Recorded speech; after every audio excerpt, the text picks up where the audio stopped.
Hey there, friends and foes, and welcome to the 29th episode of Back of the Cereal Box. I am not your regularly scheduled host. Johnny is at the Moon Pie Festival. So you're stuck with me. And this is my first time fully hosting the show and not co-hosting, so be gentle. So let me just get our intro video queued up.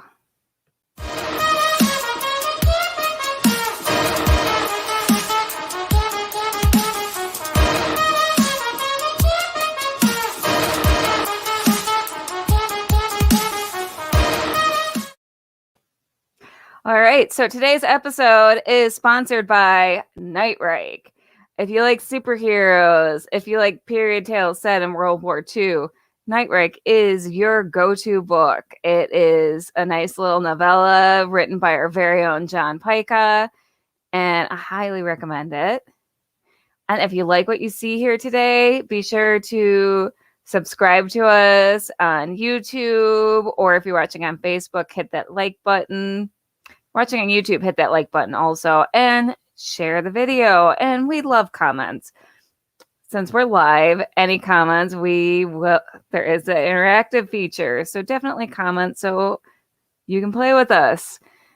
All right. And just be sure to, we do have a Patreon, so be sure to throw us your support there. $1 or $2 keeps the lights on, helps upgrade our equipment. We are just an indie business, so we depend on the kindness of strangers and friends. All right, so I'm going to bring in my lovely co-host. You all know her. You all love her. Willow Schuyler. Hello, Willow. Hello. I love you very much. You were just so helpful last weekend, so thank you for that. Oh, no problem. I was happy to help. If anyone doesn't know you, I think they've been under a rock. And yeah, you're everywhere. I'm trying very hard not to make a really dirty comment right now, but You all can fill in the blanks on that one. I'm pretty sure. And let's bring in this week's guest. We have Turner Coates of the Gimme Da Loot Dungeons and Dragons podcast. Welcome, Turner. Hey, everybody. hello. Well, Turner, thank you for being here. We already discussed in the green room that okay, Willow's a morning person. You and I are not. Not even a little bit. Not even a little bit. I appreciate you being here in the morning. Hey, no problem. It's okay. It takes me about an hour to wake up fully, but my husband wakes up at 4 a.m. So, or at least that's the time that the alarm clock goes off, and then he likes to hit the snooze button, and I'm up. I feed the cats, and I'm on social media right away. Yeah, pre-pandemic, I was actually getting up that early to go work out, of all things, believe it or not.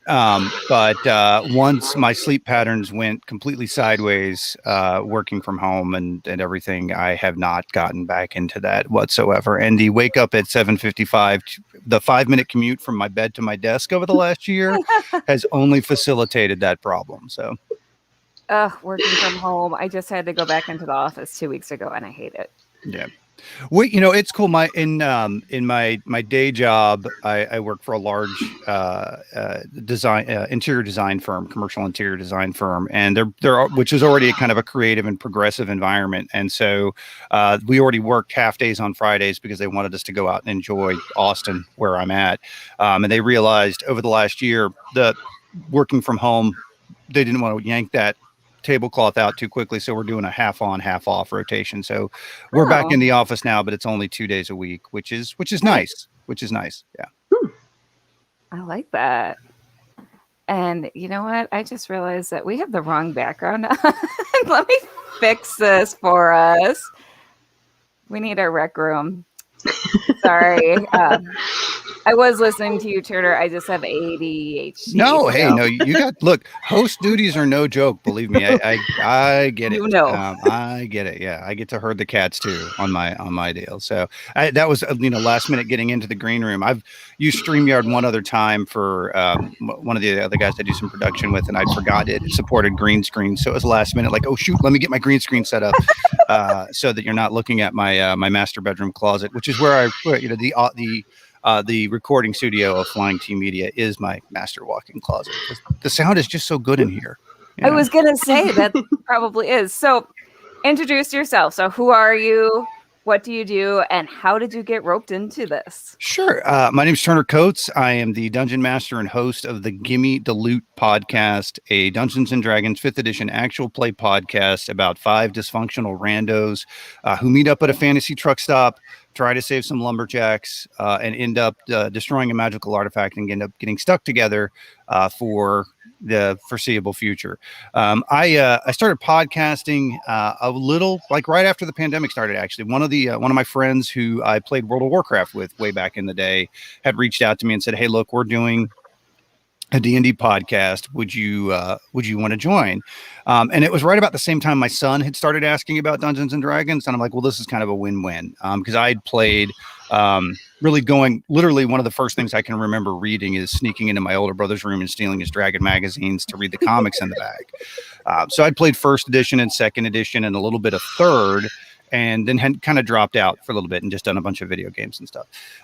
So right around the same time that my son was asking about it, my friend was inviting me to join that podcast, and I did. And it started off, we did a little streaming with that, we did a little podcasting with that, but COVID kind of took its toll on a couple of the people who were mentally, not physically, thank goodness, on a couple of people that were producing it. And so that stalled out a little bit. And I was a player on that. I am what is referred to as a forever DM. I generally am the one sitting behind the screen, and any DM will tell you, we always tell you that we want to play, but whenever we're playing, we're thinking about the other stories we could be telling while we're playing. And so that had started to build up, and I had kind of a core concept of a story I wanted to tell in my mind. And then parallel with that, I had a group of guys that I had been playing Destiny with on PlayStation, a couple of coworkers that I knew from my previous job, and then a couple of their friends. We kind of formed a core Destiny group, and I'm like, the group dynamic in this group is perfect for the story that I want to tell. So I approached them and said, "Hey guys, look, I want to start my own thing. Let's kind of get this going." And it ended up being a kind of serendipitous, because I've got a full spread. I've got the guy who plays Todd the Tiefling. This is on the podcast. It's his first time playing Dungeons and Dragons. Some would believe it's also his first time using the internet from the difficulty he has logging in to half the stuff. He's not. Harlan, it works in IT. He codes at my current job. But he works in IT. But yeah, there's a long running thread. And I think that's one of our Patreon goals, is to release the Harlan can't log into Roll20 supercut, because I easily have an hour's worth of footage of him not being able to get into Roll20. And then on the opposite side of that spectrum is Anthony, who plays Baba, who is kind of like me, kind of like an older brother, brought him into a kind of lifelong player. And then every range in between. So it's cool. Yeah, I had the dynamic that we wanted, which kind of made things a little bit easier. With any new actual play, it's always tricky starting up, because you've got to, the story is there, the characters are there, the equipment isn't necessarily there, and that's been the thing that we've been building on over the last 20 episodes, is improving those recording environments and equipment and getting that going. Yeah, you have to share the name of the truck stop and the restaurant from the first episode, because I did chuckle at those. It's Ducky's. Bucky's is a huge gas station chain in Texas, and they are known for their clean restrooms. And so Ducky's, and again, it's wanting to. The overall tone of our podcast is somewhat satirical, just in general. There are some good character moments in there. There, especially. I let the guys all write their backstories independently, and I ended up with 5 orphans, 5 little Batmen. Especially in the case of Eldrin, who is literally a double orphan. Like, he's orphaned and then adopted and then orphaned again. I'm like, I'm never letting a cast do this ever again in a vacuum. but we're a funny show, despite all the orphans. They start off in a Ducky's, which is effectively a fantasy Chuck E. Cheese.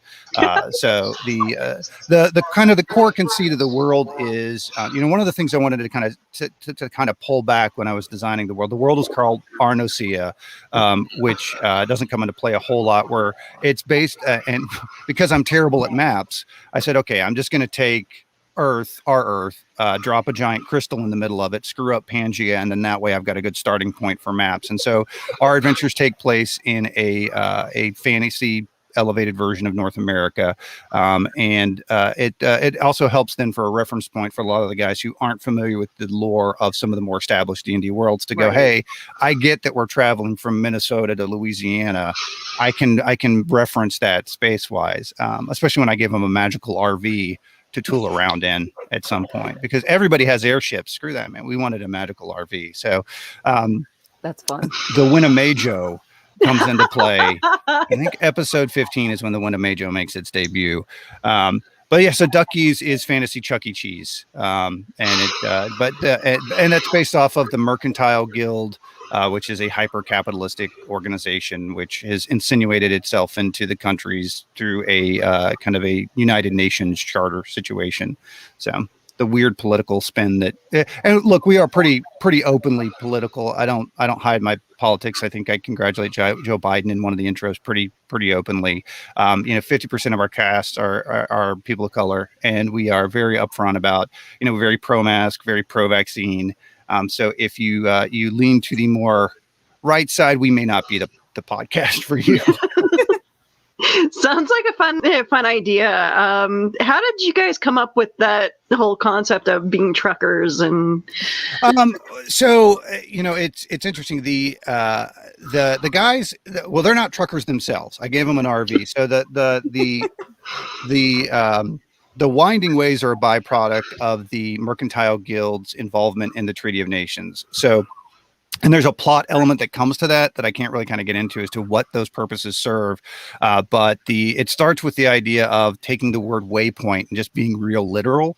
Although later they rebranded themselves to Save Points, because again, why not take that wordplay even further?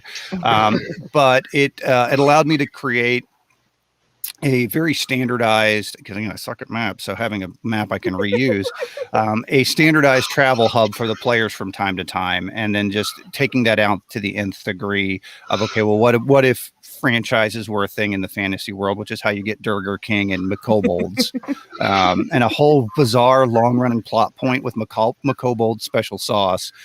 We discover early on one of our characters, Fate, has a problem not eating things. He licks a window in the Feywild. It's a whole thing. It's contested. He's like, I was just testing the window. I licked my finger and then touched the window and then licked my finger. I'm like, by the transitive power of logic, you licked that window, dude. So that was kind of the start of it, is just finding a way to get them together. And then the way they ended up with the Winnebago was a lot of people do airships. I mean, especially for podcast Dungeons and Dragons, which is formatted a little bit differently. There is a whole range of spectrum of different ways you can play D&D, and that's part of the beauty of Dungeons and Dragons, especially 5th edition, is you can do hardcore RAW, or rules as written, right? All the way up to what's called rule of cool, which is, hey, look, if it sounds neat, we're going to do it. We fall pretty steadfastly somewhere in the middle. And part of that is because we have more of a comedic oriented beat. We are using the standard rules. There are very much stakes. Any one of the characters could die. In fact, in the episode we recently recorded, one of the guys comes within a hair's breadth of actually being wiped out. And that's, part of the challenge of being a host is coming up as, okay, well, what happens if I have to kill off one of my main characters because they decide to stand in front of an interdimensional void while a pirate ship slams through it, just hypothetically. And you've got a kind of structure for that. Honestly, the reason why I gave him the one in Majo is because I can now do Scooby-Doo plots. Like, so there's Awesome. the story is structured around them being as part of so they go on, they try and save these lumberjacks.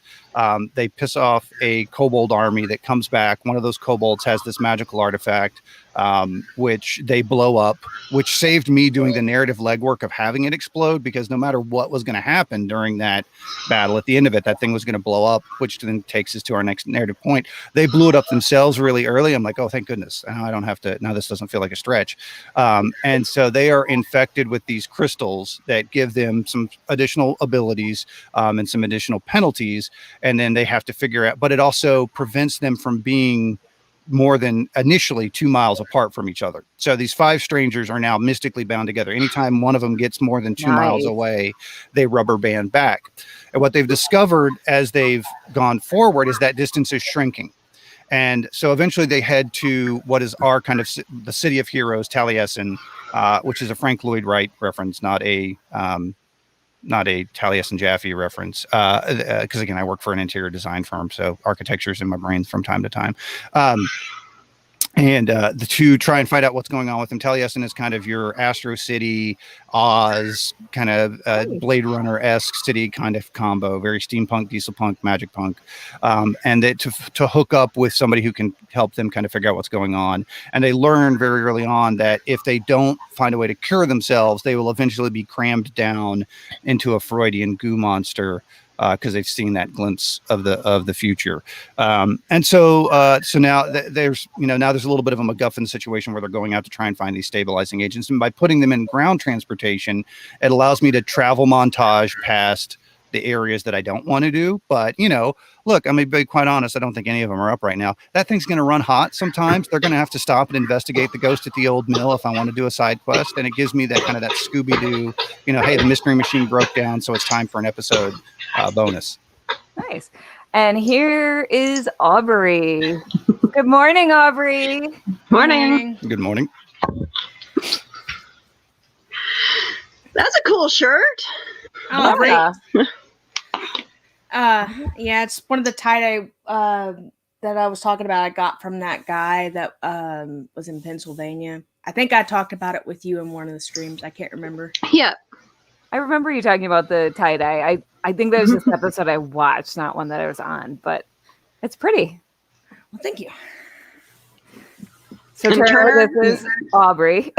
I'm nice to meet you. Talking over you, Willow. No, I was just going to mention I love the fact that he's wearing a Reading Rainbow shirt. Oh, yeah. So this is from the ill-fated Reading Rainbow Kickstarter, where they tried to start it back up, and then PBS and oh shit, I'm blanking on his name now. Somebody tell me. Lamar. Yeah. Lamar. Oh my gosh. Lamar. There we go. I need more caffeine. They ended up getting it into a legal dispute because he was the one running the Kickstarter, but didn't technically own the rights. And so, yeah, it ended up not being, I don't think it ended up working out, which is a shame, which is a real shame, because, it was funded right away and it was a great program. They were going to do some stuff with apps and schools. So you wouldn't think PBS would be particularly greedy with their IP, but Well, you never know anymore. More Reading Rainbow. All right. Yes. Turner, so how did you get roped into hanging with us at 8 a.m. on a Saturday morning? I use Matchmaker FM to kind of reach out to different people to just out in the space. We're a newer podcast, and so we're still very much trying to get out there and get out in front of people and tell them who we are and what we're doing. And you guys popped up as a potential match, and I thought it was a cool show, and said, hey, look, why don't you guys have me on to act like I know what I'm talking about? and you did. So there you go. Well, do you have your cereal? Yes, thank you, Will. Let's do. I have a title card. What's in the bowl? Johnny just made these. All right, so Turner, what's in your bowl? Well, hold on. It is wonderful. Oh, there we go. Because I wasn't going to remember from the kitchen to here. It's a WonderWorks keto-friendly cereal. Because we are working on that COVID weight. And it tastes exactly like peanut butter styrofoam. So not my highest recommendation.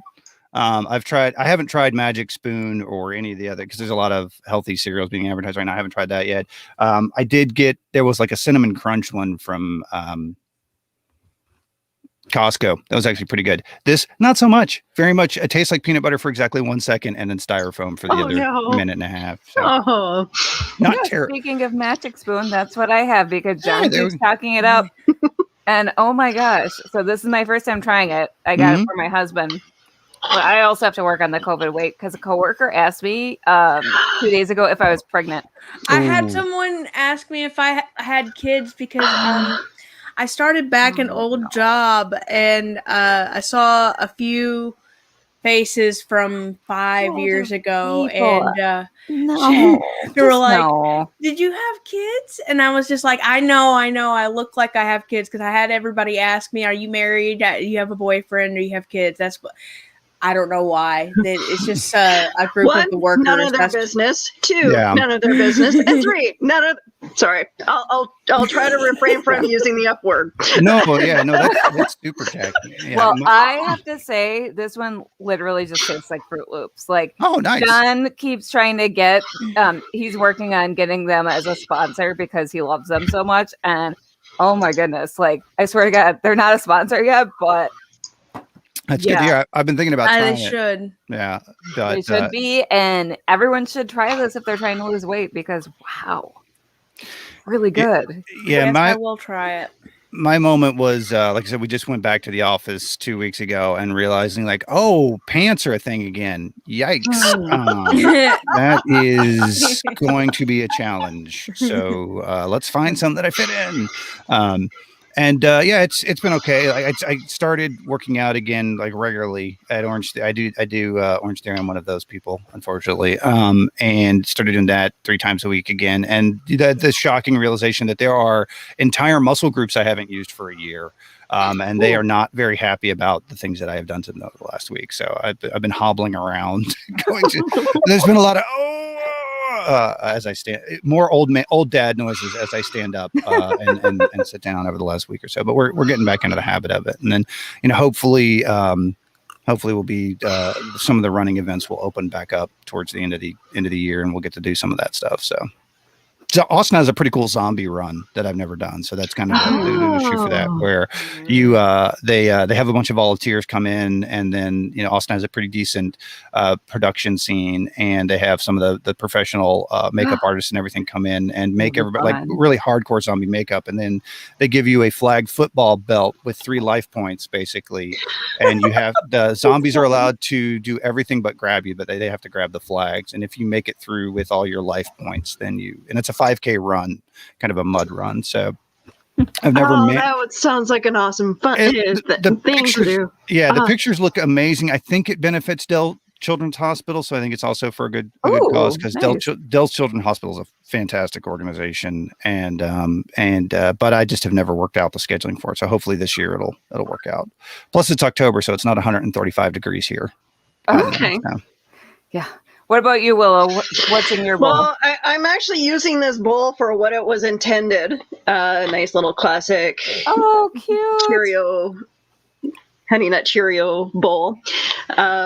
So yeah, nice bowl of soggy Cheerios. And my cat Squeaker was around here begging for the milk, so I better shut up and eat the cereal before she claws my leg up. What about you, Aubry? Do you have cereal?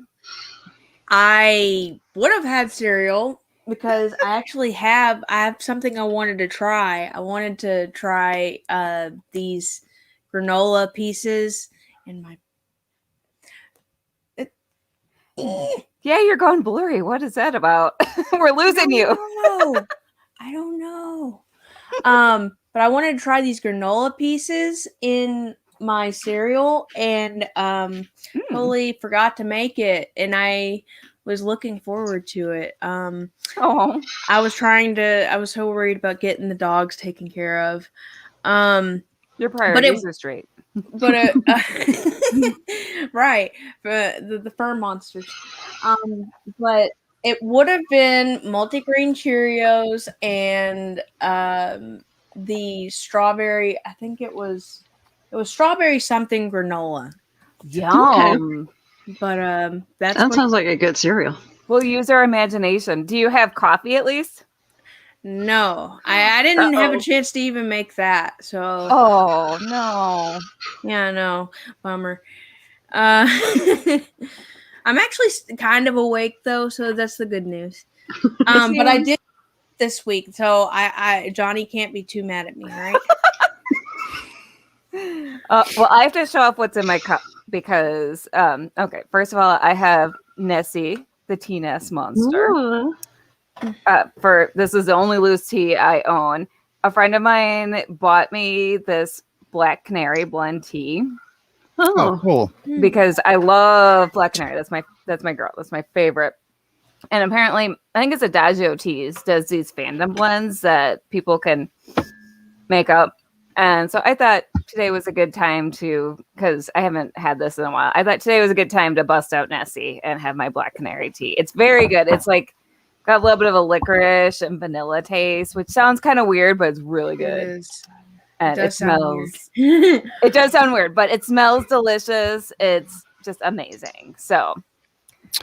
Yeah, I actually got to play D&D with Gail Simone a couple of weeks ago as part of Jasper's Game Week. It was just as fun as you would expect. I'll be honest with you. She was a hoot. So it was her, Christina Ariel, a lady whose name I'm totally blanking on, who was one of the writers on Candlekeep Mysteries, who was a delight, and then a couple other people. And Jasper's Game Week is a suicide prevention and awareness for teens based nonprofit that really focuses on the kind of the role playing space. And they do a week every year where they auction off seats at tables with various celebrities and DMs. And it was a blast, man. It was a real blast. She was super nice and played I think a halfling barbarian.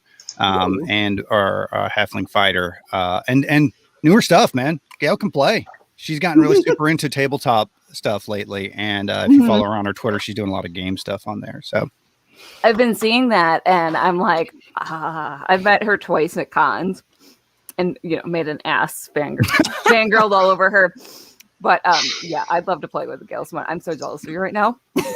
She was super friendly in a combat. I mean, she's super nice. Really nice. So great, yeah. So we have some comments. So this is John saying he's so happy that I got Magic Spoon. Yeah, thanks, John. Like, seriously, this is so good. And John's also saying, Aubry, he's really happy you made it. And Carl is saying, just stopping by to say hi and show my support. Hi, Carl. We love Carl. Good to see you. He's such a sweetheart. I just got girl gush. Yes. Yeah. Could I tell my story of making making a butt of myself with Gail Simone? This is not the Kelly show, but do you guys want to hear this story? Oh, absolutely. Yes, please. A donkey. Yeah. Thank you. Okay.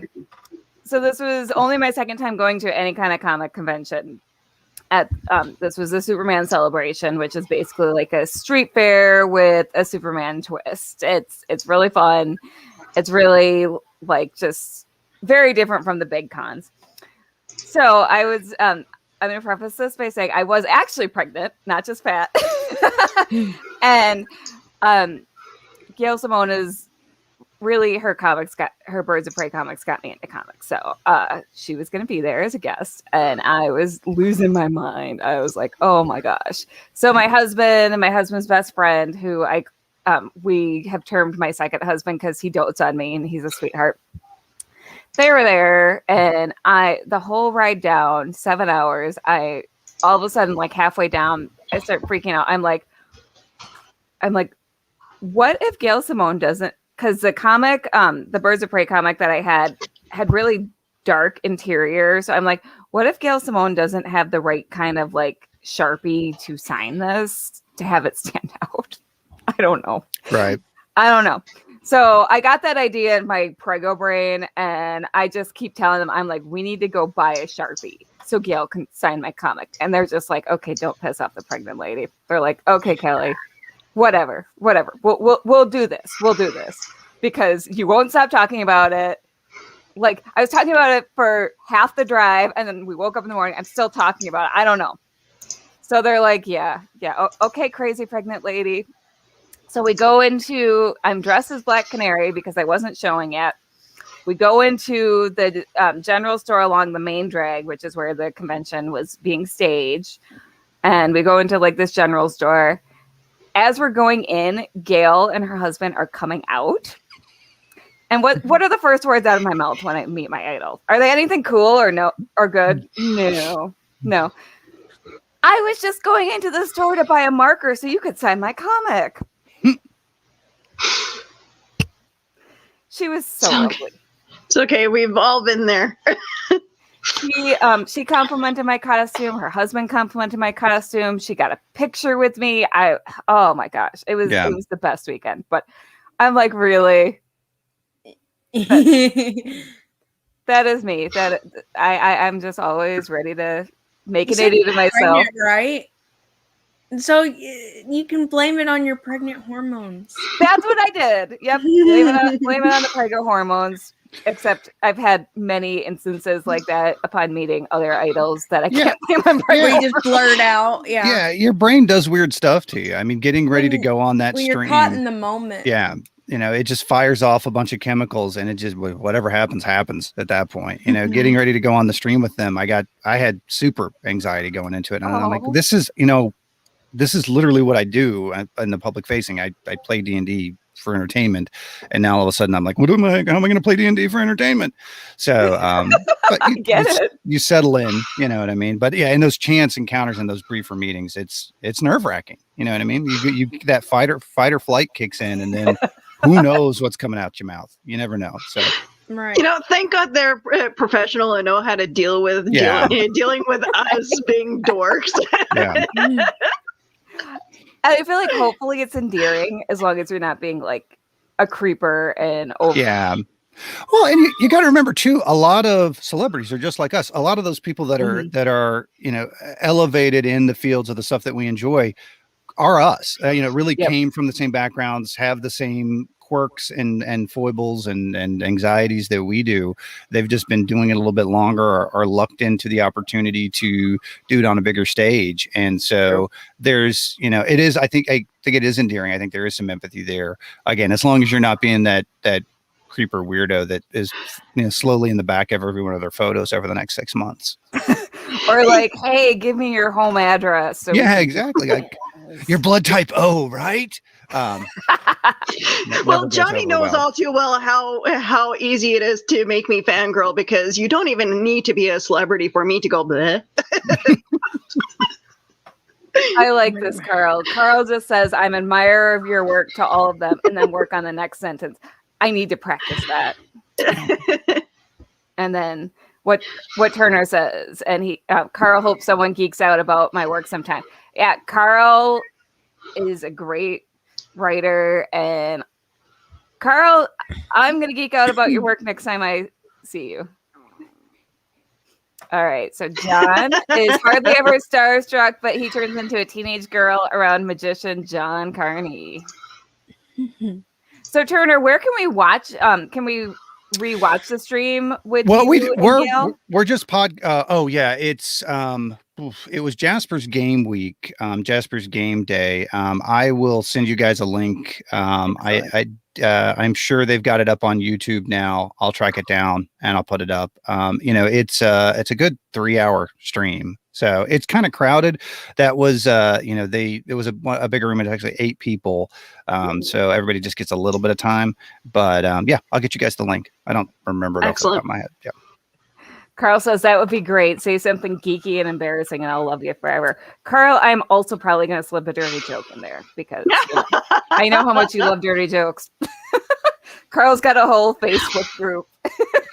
Without getting too risque, but when I first started talking to him on Facebook, he was like, "Well, just I'm not going to invite you to this Facebook group." And then after a few months, he decided to. I thought he was joking about the Facebook group. Actually, I'm like, does the Facebook group exist, or is this just a busy man in the background? The Facebook group exists, and then he brings me in, and I kind of lurked for a few days and then I posted a meme. He's like, "Oh, I was worried that Kelly wouldn't do well here." I'm like, dude, I work with construction workers. I promise you, nothing you say will offend me. I did 15 years of residential construction. It is, it is a very HR-free zone in a lot of instances. But I will say the construction workers I work with are very respectful towards me, but their language, like, right, which does not offend me because I speak fluent construction workers. Yeah, there you go. Outside of this, oh my gosh, John, I'm a dirty little freak. Yeah. There is one episode of Drunk Comics where we tried to talk about. Me and my guest tried to talk about Marvels, and it ended up being an entire episode where we just joked about the size of a certain artist. Something. I don't even. Fanfics exist for a reason, folks. It wasn't even a character. It was the artist. It was Alex Ross, and I'm sorry, Alex Ross. So hopefully, if he ever watches it, he'll be flattered. Yeah. We were very flattering. There you go. Well, Turner, your podcast do you take like the trucker lingo as well and embody the trucker attitude? No. I mean, again, the truck stop thing is just kind of a passing, and the Winnebago is just a form of conveyance. We definitely have a lot of pop culture references. It's definitely idiosyncratic of what you would expect from high fantasy. I mean, again, the podcast starts off with a bar brawl and a fantasy Chuck E. Cheese. I do have them running deliveries from time to time. So there is a little bit of a shipping trucking element to it, because the kind of the quest giver that they end up developing a relationship with gets paid by having them drop off packages, basically. So there is a much larger trucking element than I probably originally considered. It's not U.S. Trucker, the podcast, to throw it back to a comic reference. Although I did grow up in the 80s and the weird trucker comic phenomenon was a thing. We definitely skew pop culture referencey, and it's definitely a little bit more idiosyncratic. So we do work that in. There hasn't been a fantasy CB yet. They do have fantasy cell phones though. So I guess there's that. Oh my gosh. And I love from the first episode, the Bud Light, Bud with 2 Ds. 2 Ds because fantasy. Yeah. It was just a weird moment. So, we work up to this cinematic open with Todd the Tiefling, least fantasy hero name ever, Todd the Tiefling with 2 Ds. He walks up to, he's there. He's a bounty hunter. He's there. His quarry's at the end of the bar. And instead of engaging in that, he walks up to one of the other characters and is like, "Hey, what are you drinking?" I'm like, "Okay, this is we have immediately already taken a left turn from the way that I had to script it out. So let's just kind of roll with it." And that's sometimes you improv and sometimes you kind of lean into the silliness of it. And it's just, that would be the silliest thing to answer to get back. Well, what are you drinking? Like, well, I'm drinking Budweiser. What do you like? What's the dumbest answer? But then you have to follow it up with, well, it's fantasy. It glows. It's got 2 Ds. So that's how also Melp, because Melf is a wizard. Melf's acid arrow. That's how Melp, the Melf's acid arrow, Melp, the fantasy version of Yelp that has popped up now in our, he's got 5 stars on Melp. So there's a lot of that. I mean, Durgar King and McCobolts, like I said, play a big factor into it. The characters, I'm sorry, the Bud Light thing. I'm trying to think of when, because fantasy pops up again, but because fantasy is whenever I strike out on a product name, because I mean, a lot of that just kind of gets silly sometimes in regular fantasy stuff. I'm doing me wrong. I love it. I've read a ton of fantasy novels, but I also don't get super deep into when we feel like we have to come up with a fantasy name for everything. I mean, look, it's Wednesday. I realize that our days of the week are based off of Norse mythology. There it is. Good morning. Exactly. Just 2 bourbons in my cereal really are kicking in. The mythology. But I'm not going to go out of the way to invent fantasy weak names for the podcast, because it's just, again, that kind of leans into the silliness of it. So it's little things like that, but that's a style choice, you know what I mean? And that's for some people and it's for not. You will, I prefer to listen to more comic oriented D&D podcasts. There are some out there that are very, very dramatic, very high. There are horror ones out there. I think, what's his face? Oh gosh, I'm totally blanking on his name now. He was in Thor, Jurassic World. I did a whole. Pratt? No, not Chris Pratt. Brain fart. Yeah, exactly. Right. Like I spent February. I replied on Twitter. I replied used nothing but gifs of him to reply to tweets. Oh, on Twitter. Jeff Goldblum. There it is, Jeff Goldblum. Yeah. I was thinking of the newest Jurassic Park when you said that. Sorry. No worries. I couldn't remember Jeff Goldblum, who is a national treasure and a treat. He's actually going to be on Dark Dice, which is a horror-oriented, very kind of more serious, dramatic podcast. So there's all flavors of D&D podcasts out there. I don't think I can do that, so I tend to do more humor-oriented stuff. Okay, and do you allow influences from your audience to influence the storyline? Yeah, actually, so yeah, it's interesting. Since we're not a live stream, that feedback is a little bit delayed. One of our Patreon support, a number of our Patreon support benefits actually are our supporters get to make up NPC names. So if you're even a base level supporter, you'll get to, I'll throw a character named after they get to invent magic items at a certain tier, where if they can come up with a cool magical item, it could end up in the party's hands. One of our characters is obsessed with hammers. Yes. and so there's going to be a Patreon support benefit you get to make up a hammer for Moyle Mossberg, our Dragonborn cleric. And that's probably Moyle. And this is kind of one of the things that's probably the perfect example of where we fall at in the rules as written versus rule of cool kind of spectrum of D&D podcasting, because a Warhammer. And we're going to get real crunchy in rules here for a second. So 5th edition invented weapon classes, and one of those weapon classes, and it may have been in 4th, I didn't play a whole lot of 4th, is called a versatile weapon. A versatile weapon can be used one-handed or two-handed, and you do more or less damage depending upon whether you're using at a one-handed or two-handed weapon. Obviously, the benefit of using it as two-handed is that you do more damage. The penalty is that you don't get to use a shield. So Moyle on his character sheet has a warhammer. It says one-handed or two-handed warhammer. He interpreted this as being two separate hammers. And Andrew likes to negotiate very, very much.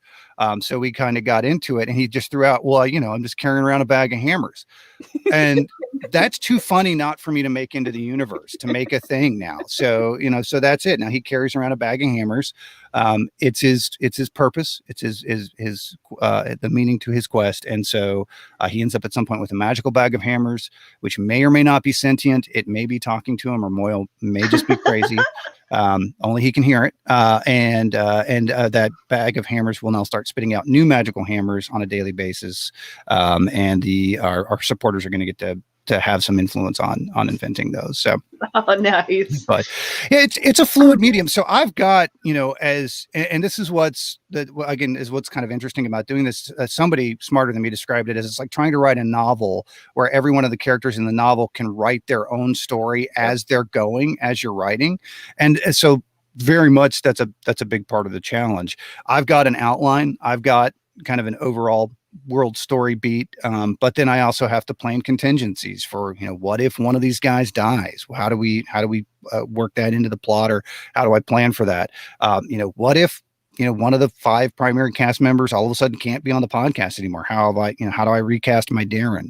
So that's part of the challenge of going into it, but it also kind of allows you the flexibility to, because as interesting as I think that I am, I'm not the most important part of the podcast. What really makes the podcast entertaining are the 5 characters and what they're doing. It's not my story. It's their story. I set the framework.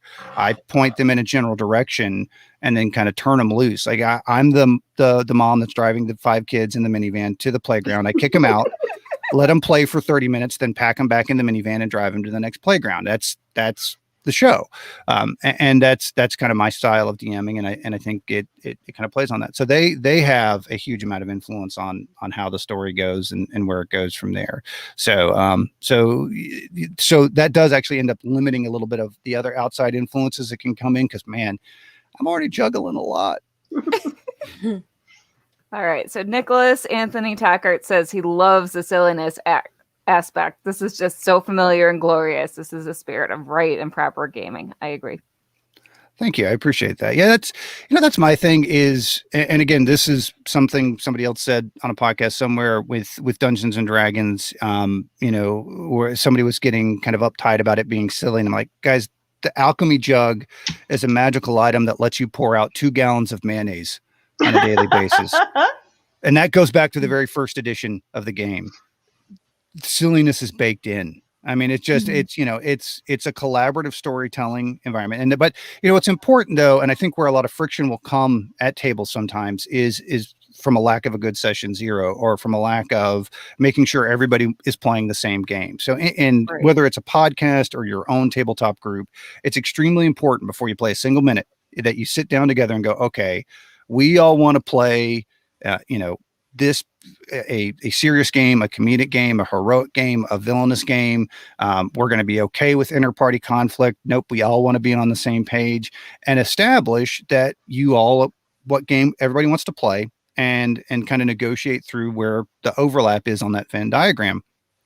Because where all of conflict, any conflict will come from is if I'm trying to play Monopoly and you're playing Sorry, it's going to get real. It's going to get real weird, real quick. Yep. And so just having that dialogue at the beginning of any session or any setup is kind of how you'll navigate that. And I mean, look, as long as there's no wrong way to play D&D. I mean, that's just the thing. Yes, there are rules and yes, there are, but step number 1 is have fun. And step number 2 is be cool with each other. Well, I would probably step number 1 is be cool with each other. And step number 2 is have fun. But,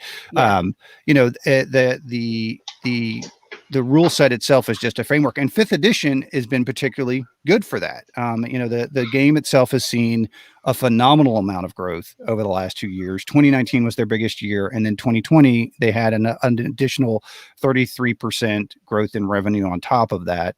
So much so that Hasbro, which owns Wizards of the Coast, which is the publisher of D&D, has now split Wizards of the Coast out to be its own division in one of the 3 pillars of their companies because it is by far the most profitable. They've got a movie in the works with one of the good Chris's. I mean, Chris Pratt's okay, but what's the not Hemsworth? Chris Evans? Not Chris Evans. Yeah. No, not Chris Evans. Wait, what's wrong with Chris Evans? He's my least favorite Chris. It's the Captain Kirk. No. It's the Captain Kirk. Chris, is that Chris Evans? Oh, Chris. Pine. Chris Thank you. Yeah. So Chris Pine will be in the D&D movie that they're working on.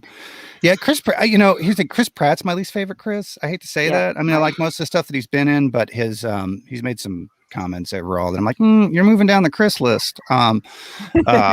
He's no Tom Selleck. We have a whole intro that we do, a whole weird Tom tournament at the beginning of one of our intros, and we stumble backwards into rating top Toms.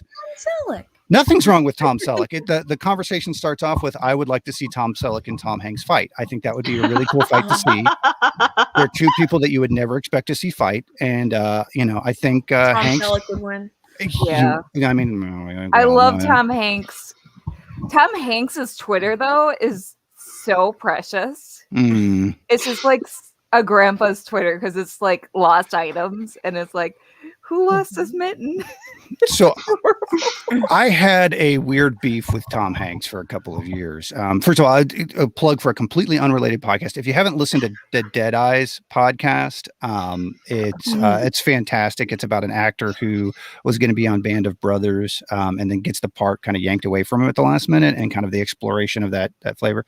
But I moved to Texas the year Turner and Hooch came out, moved to a very small town in East Texas. So I was having to introduce myself to a completely new group of people the same year Turner and Hooch came out. And that where's Hooch? Had about a 5-year tail to it before it finally. So I was embittered against Hanks, completely unreasonable for a good 5 years. So, in my heart, I don't think I've ever truly forgiven him. I mean, that's fair. Okay, so since we've only got 12 minutes left, Aubry, do you have your pod decks with you? Yeah.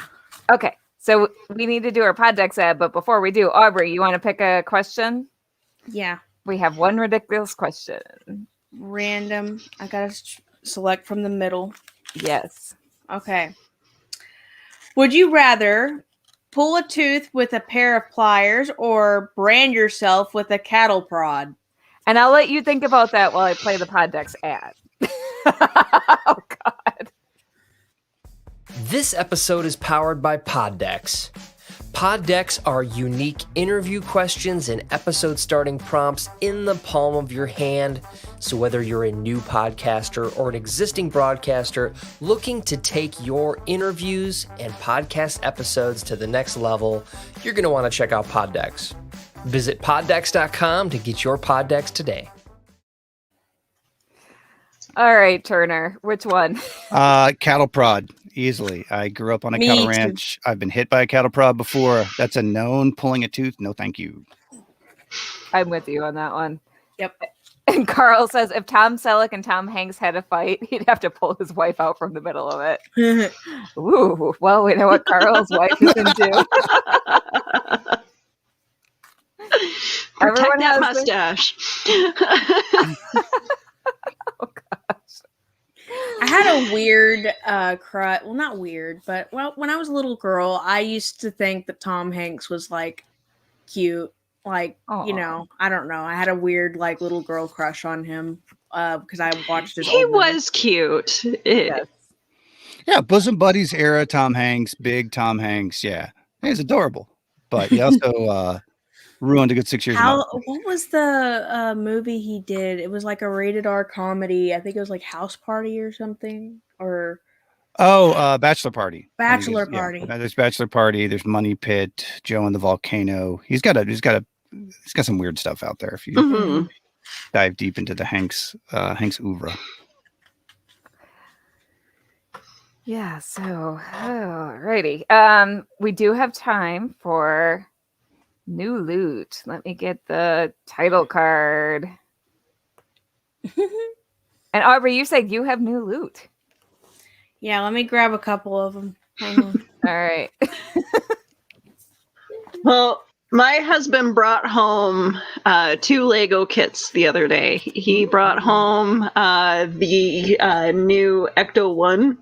Ooh. And he also brought home the Batwing. So we spent all of, what was it? Tuesday night building the Ecto 1. I bet that's a cool set. It's big. I'm actually like, it's a nice set. It is a really nice set. All like this little secret compartments in it is really awesome. And sounds like fun. John says Money Pit was epic funny.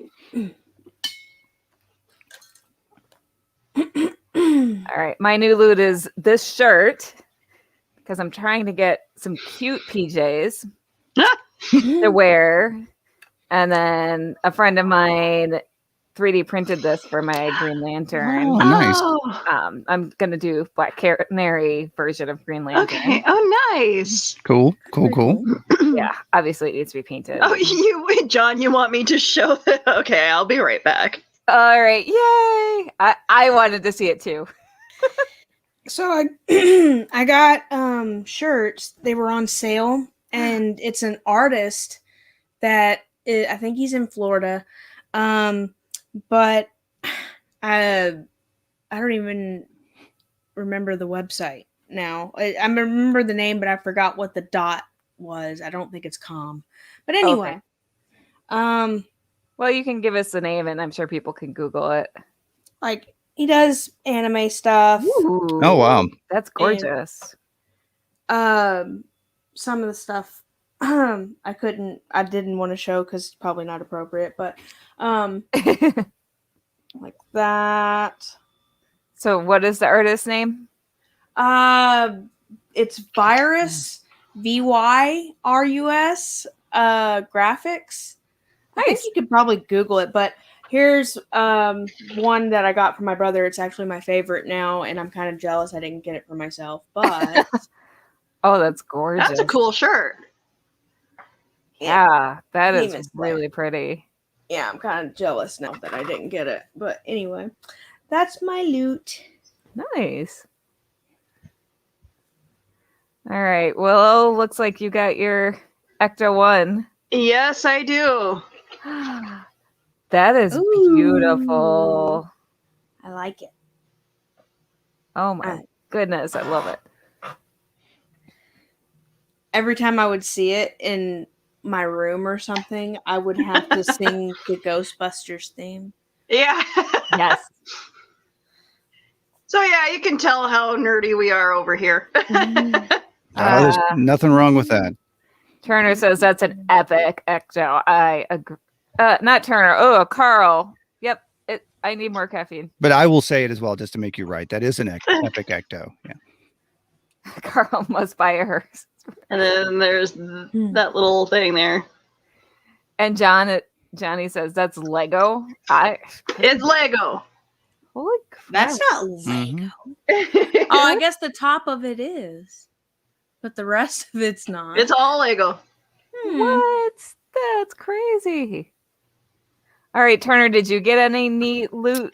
Probably the newest thing that I would have is the Ron Swanson Funko Pop that I recently added to my. Yes. I don't have a ton of Funko Pops. I do have a Peter Venkman, He-Man, and now Ron Swanson to sit on my shelf and judge me while I podcast. So Yes, I love Ron Swanson. he is the best. I do base a NPC off of him and do a very, very shabby Ron Swanson. Swanson Ron. He's an Aarakocra, which is a bird man. So he's a swan-looking bird man. Swanson Ron, who operates the gates to the Fields of Madness in the Taliesin Field Parks and Rec department. So, well, that is something for me to look forward to as I continue to listen. I love Parks and Rec. I'm so good, it. so good, so good. It's my comfort show. Like, she's my go-to. And John says Legos have come a long way since Chris he was a Pratt kid. was on there. Yes, he was. Speaking of Chris Pratt. Yeah, he's not the worst Chris. Chris Evans was funny at one time, though, when he did Not Another Teen Movie. Yes. But, yeah, I have to say he's probably my least favorite, even though he might be one of the most talented ones because he's a really good actor. Yeah. But Chris Pratt's just funny. I don't know. I'm funny. I don't know. I like funny. No, Chris Pratt's hilarious. And I was somewhat excited when there were rumors that he might take over the Indiana Jones franchise. I was like, yes, I wholeheartly endorse this concept. He could pull off Indiana Jones. He's just made some off-screen comments that have been like, ooh, back away. But so is Chris Evans technically. Has he? I haven't caught though. I'll see now. I gotta go do a Chris deep dive when I get off. Well, I mean, yeah. I don't know if I should get into it. It kind of is political, but not really. But I don't know. Yeah, I could see that. About Pratt. I mean, his last name is Pratt. Like, yeah, that's a British term for a guy who's a Pratt. But you know what? We're all allowed to have our favorite and least favorite, Chris. We can agree to disagree. That's my Switzerland statement of neutrality. But who's the best Chris? Who was the best Chris? Hemsworth. Hemsworth is pretty amazing. Yeah, Hemsworth. I agree because he's a good. Yeah. He's a good of both, mix of both. He can be really funny and goofy, and a really good actor. So yeah, Hemsworth is best. I agree on that. Okay, we all agree. See, there you go. Common ground on the Chris debate. Chris's have brought us together in the end. I actually really do love Chris Pine, though. I think he is the underrated Chris. Yeah, he's the underrated Chris. People always forget about him because he's the DC Chris, not the Marvel Chris. I know. Marvel's got to be pissed that they didn't get him. John Pica is calling me the ref. I am the ref. I mean, yeah, I seem to end up in a leadership role in a lot of my hobbies, so I kind of end up being the ref a lot of times. Or babysitter. Or babysitter, yeah. Well, and I'm also a mom, so Yeah. I've got the experience. I'm often the mediator for my family, so it's like, oh wait, you don't want to talk to them? Okay, fine. I'll call them. I'll set up the time where we're gonna have a family gathering. Yeah, Christmas is never fun in my house. Oh, boy. So Johnny agrees. Hemsworth is the peak of human perfection. So I think we have settled the Chris. I think everyone can agree. Chris. Yep. Chris Hemsworth. So you know what? Weigh in the comments, everyone else watching out there. It's actually, do that. And actually, it's a debate right now. It's a much broader selection of Chris's, though, of who is the best Chris. So they're doing they're taking off a Chris, whoever gets voted the most in each one. And so they're like doing week by week or day by day. And, they even have like Christopher Walken and all kinds of good ones. You know what we need is old school MTV Celebrity Deathmatch. I used to watch that. Okay, I wasn't sure if you were old enough to have watched that. No offense. I did. Yes, I watched that and Beavis and Butthead all the time. Okay, but yeah, we need that for the Chris's. Like, just give me Celebrity Deathmatch for the Chris's. That would have been actually a really good theme for the episode. Walk-in. Yeah. He's a legend. Oh, he is. He's also a national treasure. Like Christopher Walken. Yes. Yes. And we have another. This show needs more cowbell. Agreed. Don't tempt me. Next time I have full control of the studio, I might actually put one in. Yikes. Yikes. Oh, gosh. So we are at time, or we're at the top of the hour, basically. Turner, do you have any parting words? Like, no, just thank you for having me on. It's been a blast. It was great meeting you guys. Check out the podcast, obviously, at gmdlcast.com/listen or on any of your major podcast platforms. It's Gimme Da Loot, GIMMEDA Loot. And then the Twitter handle and Instagram. We're mostly like, we do Twitter, Facebook, and Instagram, but man, Twitter is pretty much all I can manage at this point. We do have some streaming content coming up on Twitch and maybe YouTube, where we're going to take our DM-splaining episodes where we just talk about rules. And like our first episode, I think, will be on acronyms in gaming and stuff, and explain it at a kind of at a beginner level to kind of put it out there. What's your Twitch? I need to get that. Thanks, Carl. Twitch is at GMDLcast. And it has. So it's the same one. Yeah, it's the same thing. Yeah, it's 0.0 videos currently, but 2 weeks we're going to launch that sucker and we'll get it going. And I may do an intro video before then. But yeah, we wanted to do that just so I didn't have one more thing to edit, because if there is one Sisyphean boulder in my life, it's editing audio right now. And so streaming content, I'm like, oh, please, can we just be on camera and just push it out there and be done with it? So, so looking forward to that. But no, this was a hoot, man. I really appreciate you guys having me on. No problem. This was lots of fun. Thank you for being on. Like I said, I enjoyed catching up on a few of your episodes this week. I'm going to continue to listen, and I've enjoyed chatting with you. I want everyone to stick around because we have a few sponsor ads. So let me just roll those.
one more sponsor ad. Author Cindy Kep is writing on the edge. Books include Remnant in the Stars, The Loudest Actions, Lines of Succession, Mindstorm,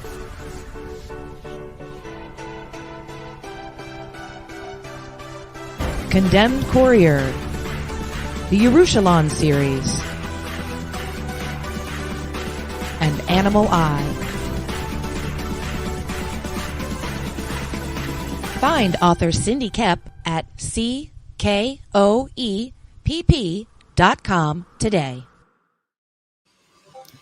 All right. And if you like what you see here today, don't forget to check out our other shows. So we have on Wednesdays, Johnny does New Comics Yum.